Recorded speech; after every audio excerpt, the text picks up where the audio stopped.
বন্ধুরা, কথাতে আছে যে বাড়ির বাচ্চা মানে ছোটোর থেকে যেভাবে একটা শিশু বা বাচ্চা যেরকম পরিবেশে বড় হয়, যা কিছু দেখে বড় হয়, সেগুলোই পরে কিন্তু তার একটা ভালো লাগার জায়গা বা সে সেই বলা ভালো ট্র্যাডিশনটাকে ধরে রাখার চেষ্টা করে বা বড় হতে হতে না সেই জিনিসগুলোর প্রতি মানে যা যা দেখে বড় হয় সেগুলোর প্রতি একটা আলাদা করে প্রেম জন্মে যায় বা ওই জিনিসগুলো পরবর্তীকালে বাবা মাকে দেখে যেভাবে শেখে সেভাবেই করার চেষ্টা করে।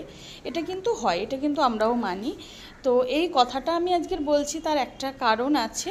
তো এই যে তোমাদের সঙ্গে প্রতিদিন কিছু না কিছু থাকলেও আমি একটা আমার মানে বাগানের একটা ভিডিও আমি তোমাদের সঙ্গে তুলে ধরার সত্যি চেষ্টা করি, কারণ আমি যে কোনো গাছপালা প্রচণ্ড ভালোবাসি। শুধু নয় কি ফুল কি ফল, মানে যে কোনো ধরনের গাছপালা মানেই আমার মানে একটা আলাদা মানে কি বলবো, আলাদা অনুভূতি, আলাদা প্রেম গাছপালার প্রতি। তো সেটা ছোটোর থেকেই, মানে শুধু আমার নয়, আমরা 3 ভাই বোন, আমাদের 3জনেরই মানে ছোটোর থেকে দেখেছি তো বাবা মাকে এত গাছপালা পছন্দ করে।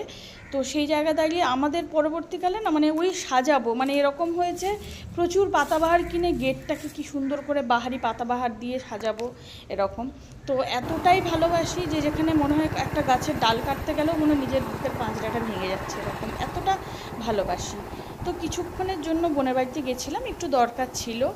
আর দেখতেই পাচ্ছ এত শরৎকাল, আর আমাদের শরৎকাল মানে বসন্তকাল যেমন ঋতুরাজ, শরৎকাল কিন্তু ঋতুরানী, সেটা তো আমরা সবাই জানি।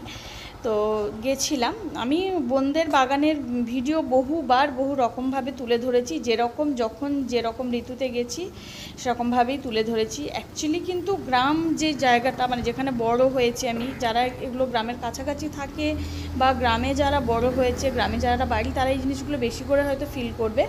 গ্রাম কিন্তু প্রত্যেকটা ঋতুতে আলাদা আলাদা রকমভাবে সেজে ওঠে। তার ফুল বৈচিত্র্য হোক, ফল কিংবা সবজি, সব কিছু নিয়ে কিন্তু অন্য রকমভাবে একটু সেজে ওঠে। তো আমি যতবারই যাই আমি চেষ্টা করি মানে লোভটা ঠিক সামলাতে পারি না, এত সুন্দর লাগছে, তার মধ্যে একটা রোদ ঝলমলে স্নিগ্ধ শরৎকাল, আর এত মানে পরিষ্কার আকাশ, এতটাই সব কিছু মিলিয়ে ভালো লাগছে। আর দেখতেই পেলে যে ছোট্ট একটা মানে বাগান রয়েছে বাড়ির সামনে, যেটাতে ঝিঙে ঝুলে রয়েছে, পাশ থেকে আদার গাছগুলো লাগানো, এরকম টুকটুক করে আর কি, মানে ছোট্ট ছোট্ট করে অনেক বাগান থাকে।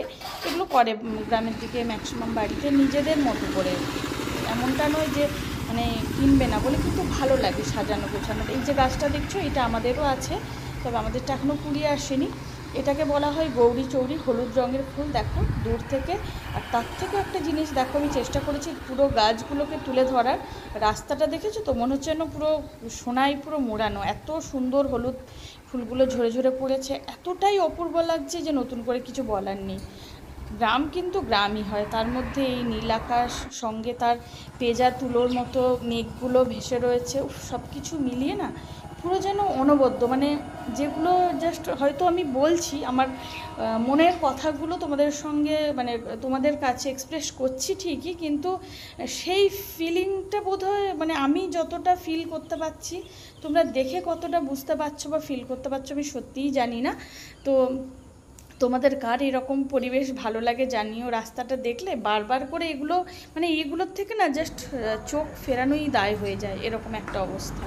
মুসুন্ডাগুলো দেখো, মুসুন্ডাগুলো কি সুন্দর হয়ে রয়েছে, তার সঙ্গে হলুদ গাছ, ঢেঁড়স গাছ, এরকম টুকটাক প্রচুর সবজির গাছ তো রয়েইছে ভেতর ভেতর, শশা ঝিঙে সব কিছু একদম অল্প অল্প করে, হয়তো 2-3টে করে গাছ বসানো, কিন্তু বেশ ভালো লাগে। ছোট্ট একটুখানি জায়গার মধ্যে হলেও না, মানে ওই চাষের জমির কথা বাদই দাও, এই সামনে মানে নিজেদের উঠোনে একটুখানি ফুলের তার মধ্যে আমার বোনেরও প্রচুর বাগানের শখ, মানে ও তো এমনকি ওর ভ্যারাইটি কি বলবো ভ্যারাইটিস মানে শাপলা কালেক্ট করারও ভীষণ শখ রয়েছে। লাল শাপলা যেটা এমনি পুকুরে খালে হয়ে থাকে, এই যে এটা নীল শাপলা। তো যাই হোক, কেমন লাগলো অবশ্যই লাইক কমেন্ট শেয়ার করে জানিয়ে দিও। টাটা।